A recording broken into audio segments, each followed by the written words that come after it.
Hello, it's Thursday, and that means it's time for another episode of Palace Confidential, the Mail's royal talk show that everyone's talking about. I'm Jo Elvin, and today we'll be talking about a surprising new intervention on the Prince Andrew never-ending saga. We ask, is there a simmering row among a set of royal siblings? And we look at the award being given to the Duke and Duchess of Sussex. And here to discuss all of that and more is the Mail on Sunday's assistant editor, Kate Manzi, and the Daily Mail's diary editor, Richard Eden, as ever. Welcome both to you. Great to see you. So, Kate, I want to start with a story that appeared in your paper, the Mail on Sunday at the weekend, in an interview with a man involved in easily, pun intended, the most toe-curling moment for the royal family. That's right. I mean, if you cast your mind back, we're going back quite a way now. It's a man called John Bryant. I mean, the name probably won't mean anything to people in itself. It doesn't ring many bells. He's toe-sucking man to me. Exactly. Yeah. But if you talk about the lover who sucked Fergie's toes in that infamous picture of them on holiday after she'd separated from Prince Andrew, I think we all know who we're talking about. He's been talked about again because obviously he appears in the Crown. You know, that incident certainly is referred to in the Crown. So our excellent reporters went out and had a chat with him. He's never spoken before. So it's his take on it. He said, actually, he wasn't sucking toes. He was kissing the toes. It was all part of a game and the girls were involved. But what I hadn't... Sorry, what? He wasn't sucking the toes. It was a Cinderella type game. Pardon? It was some sort of Cinderella type game. And the girls were involved. It was actually a lot more innocent than it looked. But I think the really interesting thing that came out of that interview, and I hadn't appreciated before, was the fact that it was quite a long-term relationship. It wasn't a fling, as perhaps people felt at the time. I mean, they lived together, him and Sarah Ferguson, and they were an item for 4 years. So it was quite a serious relationship. And and then the other revelation, of course, is that he's still in touch with Sarah and Andrew. And when all the crisis was kicking off in the aftermath of the disastrous Newsnight interview, and Andrew was facing all the accusations from America about sexual assault, which he vehemently denies, it was this chap, John Bryant, who came over and was advising them, consulting them on how to get through the crisis, which is extraordinary after all these years. He's still in touch with them, and Andrew admires him. You know, Sarah Ferguson adores him, still very much in touch with him. And he had this plan, and he could have code-worded it, House of Croy, which is York spelt backwards. And it was how to... Uncrackable. Exactly. Yeah. This guy should be working for MI6. And this was going to be his kind of, plotting a way through, the disaster. Well, I'm not sure quite what the plan involved, but I don't know how... working out? How's that working out for you? I'm not sure, Wow. Richard, there's a lot to take in there, and your tweet about this apparently received a rather mixed response. Well, I was just making the point that in this interview, it really was a fascinating read, John Bryant was making clear that he never believed the accusations against Prince Andrew. Like pretty much all of Andrew's friends thought they were nonsense. And of course, Andrew's always denied them. And I made the point in the tweet that given this, and given that Andrew's accuser, Virginia Giuffre, has withdrawn allegations made against another man, perhaps it's time to, let Andrew in some way return to public life. Now, wow. And how did that go down? Well, so some people agreed, and lots of others said no, he should not have anything to do with the royal family. But you've got a man there who's very keen to play a role still. He's still got, all his enthusiasm and contacts and experience. He wants to do some good with the rest. He's only, 61, is it, Andrew? I think, he's got lots of time still to give, and he's very keen to resume his public life. Watch this space. I mean, he's not giving up, is he? We talked about it last week. We've also learnt that he's planning a trip to Bahrain. Well, yes, it emerged last weekend that he'd gone to Bahrain, and his advisors were saying that it was a break, but one could only assume that he's there to either look at prospects or get in touch with old friends, old contacts. Obviously, when he was trade envoy, he spent a lot of time in the Middle East. So it begs the question, what's he going to do now? And is this going to pave the way for some sort of commercial deal? Or now that he's not a working member of the royal family, there's nothing to prevent him, presumably, taking on new kind of business interests himself. That's interesting. Well, look, Andrew's friends point out, he had lots of contacts in the Middle East. They like dealing with him or the royal families. And in some ways, it's a sort of job that maybe others don't want to do. So, he could play a useful role there. So that's one idea. It's fascinating, isn't it? Because obviously, as you say, he's got a lot of life to live. He's got to find something. Well, I think this is the thing. I mean, he does have to find something. People have been telling me that he's been really devastated by this. And you might think, oh, boo-hoo, Andrew. But actually, they need to think this through. I think Charles needs to dedicate some brain power into working out how they're going to plot a path through. I mean, you might remember previously when the Queen was alive, the palace were saying that they were going to help support him to find a role away from the public gaze. Well, I'm not sure what support that's involved, but there's a sense that it's not come fast enough, certainly from Andrew's camp, and that it's time now for them to have a proper conversation. I mean, the king will, new to a reign, he's got a lot on his plate. No one would envy that in tray. But this is crucial, and I think this needs to be solved, because otherwise Andrew will go off and make his own future for himself, and that perhaps won't be something controllable, and it might not suit the monarchy, might not suit the king. So it's, I would say, in King Charles's best interest to start giving this some proper thought. Wow. Well, and Richard, now to a story that you wrote about the latest twist in the tale of the Duke of Edinburgh title. What can you tell us? It's really interesting, and it's a story which has been sort of developing, over the years. And that's that when he got married, Prince Edward, it was put on record, a statement was made public by Buckingham Palace, that he would eventually inherit the Duke of Edinburgh title that his father had. And his father was very keen for him. Edward and Sophie have talked about how he wanted to sit down with them and said, I'd be really honoured if you would take on that title. He got him very much involved in the Duke of Edinburgh's award, which is a fantastic scheme for young people. Edward is a trustee, I think he's chairman of the board. He's got a really key role there, often hands out the medals and so forth. And so he was promised this, he was expected it.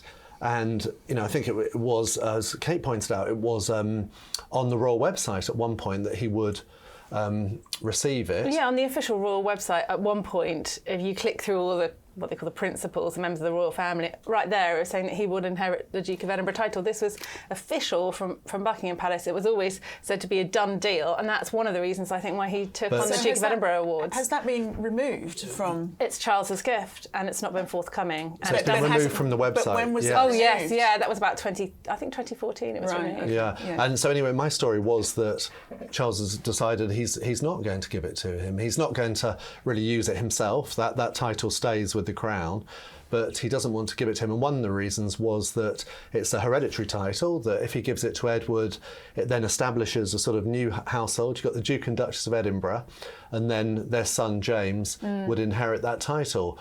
So the view that I was told from the king is that Edward always accepted the sort of slimmed down monarchy. That's why his children didn't become prince and princess. They became, they did have some titles. Is it lady? Lady and a viscount kind of thing, but not that prince title. And he accepted that.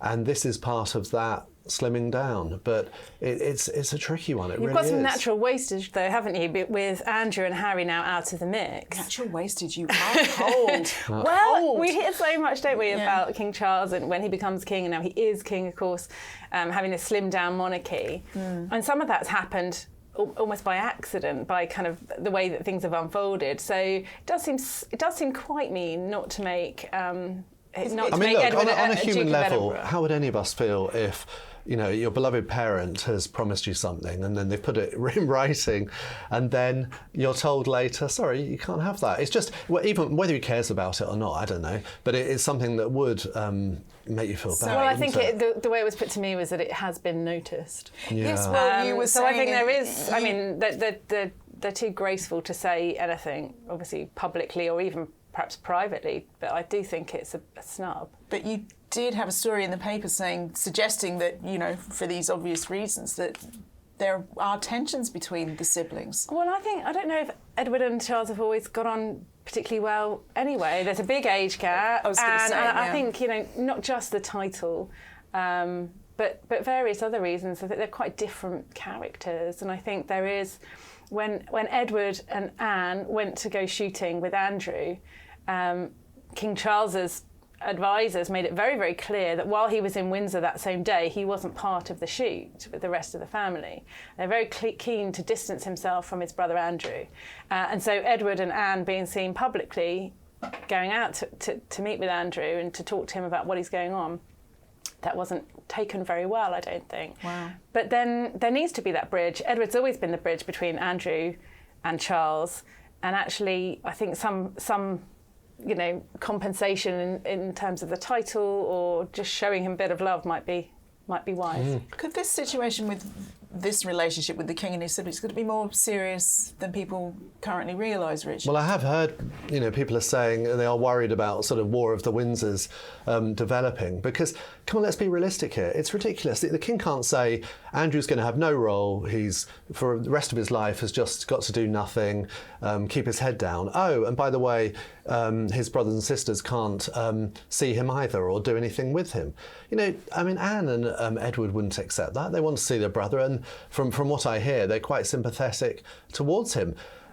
Charles never believed these claims against Andrew himself. His spokesman made that clear, that no one believed them. So then, why are they punishing him to that extent? Sure, he made a mistake in terms of people he knew, friendships he had, but he was not unique in that. Come on, Ghislaine, Jeffrey Epstein, they knew everyone. They were friends with the Clintons, all these people, so he's not unique in that. And he accepted this settlement, he agreed this settlement to spare the Queen all this dreadful year of headlines during her Platinum Jubilee celebrations. So, they do have sympathy for him. And it's interesting, isn't it, Kate, that while, yes, you made the point earlier that there's a lot on the King's plate, but he would have also borne witness to how disastrous it can be if family tensions get out of hand. Well, yeah, exactly. Look what happened in the 1990s. And you can I was thinking of a couple of years ago with Harry and Meghan. Yeah. Well, yeah, we can take it back. I think that's in people's minds as well because I hate to mention The Crown again, but, that's on television. And I think there's this idea, isn't there, that perhaps if you just keep your head down and get on with the matters of state, everything will be okay. But a key part of Charles's role now has to be to bring the family together. It was something the Duke of Edinburgh always fell to the Duke of Edinburgh to kind of knock skulls together and make people get on and sort things out. Well, now Charles has to do that. He has to, take on the late Queen's role.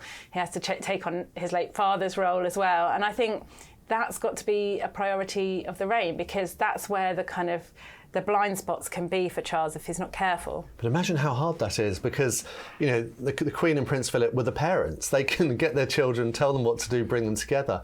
But when it's a sibling trying to get them to do things, particularly if they're being sidelined a bit, and a sibling, that's a whole different kettle of fish. And the sibling, the king, who is apparently notoriously hates confrontation, hates conflict, all of those things, and sort of wants to avoid it. But we'll certainly be looking at that one more as it develops, you can guarantee it. But it's time now for some of your comments. And our first is about our Monday special, where we spoke to royal biographer Robert Hardman. If you missed that, go back after this one and check it out. It's really, really interesting. During the show, we discussed the fallout from the so-called Megxit, and Robert said he believed the Queen felt that despite it all, Harry was on a path to reconciliation with the family.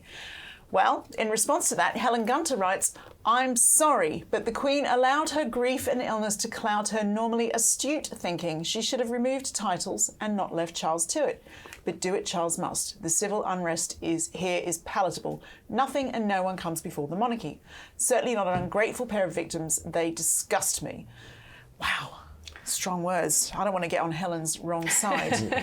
Denise Carringer, meanwhile, says, "Really understandable comments already written here. I don't think the Queen was off base or delusional. She had reason to believe that her careful, measured responses, her strong emotional relationship with her grandson, and her weight as the Queen could triumph in the end and help bring the family back together. It's a long shot, but had time not run out, she might have done it.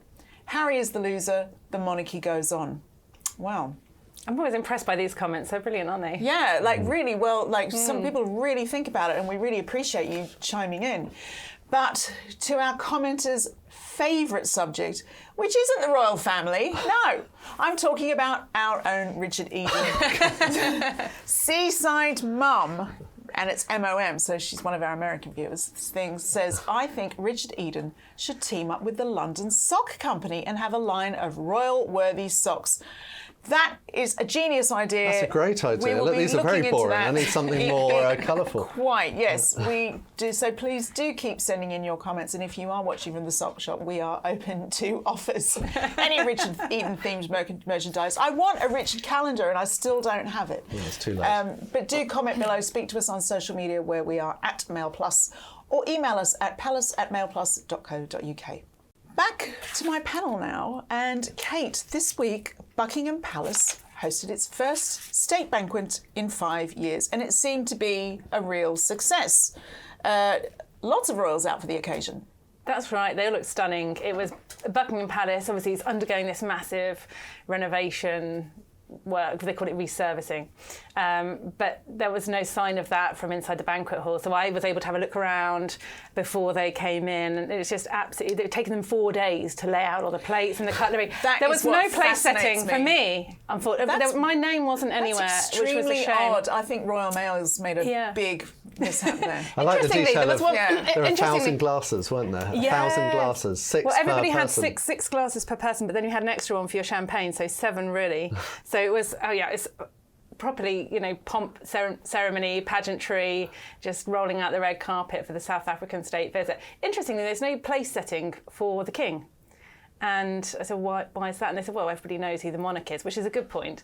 But he still might need to know where he's sitting. He might sort of get in there. Have you been that thing where you're looking for the... Well, the Queen Consort did that. She did a kind of double take before she sat down, I noticed. But no, it was great. And then I think it was just a sign that Buckingham Palace is still working, but I mean, a lot of it was very, very chilly, walking through those sort of back corridors and then going into a sort of side room for some kind of sandwiches after having looked around the banquet and speaking to some of the aides and palace staff and things like that. I know it's not as glamorous, this job, as some might think. Nothing ever is. But, they're still a long way from completing the work on there. That's what I would say, because some of it's still quite sort of shabby and things. But the big set numbers, the big pieces, the public viewing elements, they're just fantastic. Still pretty glamorous. There's some great speeches as well. Oh, really? The South African president was saying about how he thanked King Charles for his work over the years, talking about climate change and the environment, which obviously played very well to his hosts. And then Charles gave a great speech in which he talked. He went back. They're very good at kind of remembering the kind of long relationship with South Africa. He talked about a visit he'd made in 1997, and the name that Mandela gave to the Queen, which was to come with rain, which apparently is a big honour to have that as a kind of nickname. And it doesn't mean the British habit of taking the weather with you, which we sometimes are accused of doing. But yes, it was overall it was very, very jolly, and everyone looked smashing. Well, speaking of that, now it was Richard the King's first state dinner as our monarch. How do you think he'd be feeling about his daughter-in-law getting all the headlines? Well, I think he's kind of getting used to it, isn't he? I mean, remember that the day that Charles was proclaimed king, he wasn't on the front pages because the Sunday papers had all that walkabout at Windsor with Catherine, William, Harry and Meghan. So he's kind of getting used to that. But I'm sure it does rankle a bit. When he was sort of known to be resentful when Diana used to get all the headlines, and now he's king, but it's Catherine on the front pages. But it was Catherine who was wearing the finest jewellery.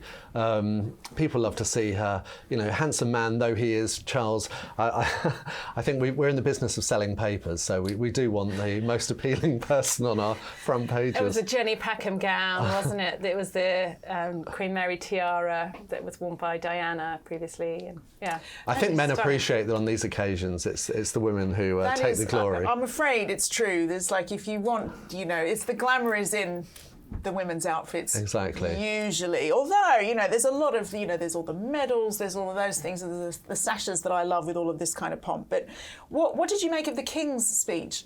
Yeah, no, I thought it was really, really good. I think the more we see of King Charles in these kind of big set-piece public moments, it's just so obvious that he's the king, and the transition has happened so smoothly that I think we all accept that now. And in a way, he's a more convincing king than he was as an elderly Prince of Wales, because he's been planning for this, he's been preparing for this his whole life, and he's really stepped up to the mark. I think there's a sense of kind of gravitas and I think by the time the coronation comes, it will be a real moment for the country and the world, really. What do you think, Richard? Prince Harry has a good history with South Africa. It's another time where his presence was missed, wasn't it? Well, I think you might remember that, Meghan told the story of how the South Africans said to her that they were more excited about the wedding than they were about, Mandela coming out of prison after 27 years. They didn't say they were more excited. They said they were as excited. Oh, sorry, equally and excited. In the streets in the same way as when Mandela. Yeah, was exactly. freed. So, but luckily, the president of South Africa, Cyril Ramaphosa, he seemed to be okay. He seemed to be surviving without Harry and Meghan there, and seemed to be enjoying the occasion. So, somehow they managed to struggle through in their absence. It's one of these moments. Sarcasm there. Yeah. But I think it's one of these moments when you think. I was looking at it thinking, such a shame, because you have all the other members of the royal family representing at this big state dinner. And you think they would have played a brilliant part of that, but they're not there. And that is, I just think it's a shame. It is sad. And then you think, what are they doing? You've got Meghan with a sort of Grotty podcast about, rude words. Grotty? And then we've got their reality show to look forward to. It is a come down, isn't it? Come on. Oh my gosh, the poor, however many, is it like 25 producers or something working on the podcast? To hear Richard dismiss it as grotty. I'm just fed up, sorry. I'm not on board with that. I'm just fed up. We've had the penultimate one this week, and I'm pleased they're finally coming to an end. You've got the TV show to look forward to. Yes. Well, when is that? Supposed to be next month, in a few weeks' time. Oh, my goodness. And then the book in the new year. Get excited. Destination viewing. But Kate, well, the Sussexes weren't at the dinner, but they're getting an award. They are. They're getting an award from the Kennedy, one of the Kennedy charities, for their human rights work. And can you give us some detail on that? Yes, I think it was Kerry Kennedy is running the awards, and this is RFK. So this is Robert Kennedy's Historic Award for Human Rights. Previous winners have been Barack Obama, Bill Clinton. So they're in esteemed company winning this award. But it came out last week that Kerry Kennedy said one of the reasons was that they'd, really stuck up for human rights, particularly in sort of challenging some of the allegations of racism within the royal family, which didn't go down particularly well over this side of the Atlantic. Given that the Queen herself said recollections may vary, and that we've never heard any kind of detail after that initial Oprah Winfrey interview in which they raised these allegations of racism towards their son Archie. There's never been any kind of detail. So we've had these vague allegations of racism against the family, which have been denied over here. They've not come back with any more specific information to back up these claims. So the idea now that a branch of the Kennedy family might be giving them an award in part for standing up to these things seems unusual, let's say. That's a little bit awkward, isn't it? Something like, the name Kennedy is just so prolific in America. And an organisation of that gravitas presenting as fact there's been racism within the palace walls. It's actually making me feel a bit ill just even thinking about it. The idea that they're getting some award for, going on TV on Oprah Winfrey and attacking the royal family for racism without naming anyone, just throwing mud around, and they're getting an award for that. It's disgusting. Is that the only reason they're getting the award? Well, interestingly, next week I'll be going to Boston for the Earthshot Prize. So this is everyone but you and I are going to Boston. Why don't you come? We'll do it over there. Prince of Wales is obviously his Earthshot Prize will be a big deal, and that's with JFK, so it's a different branch of the Kennedy family, because obviously JFK famously started Moonshot, which was this decade-long plan to get Americans to think creatively about how to get to the moon, and it worked.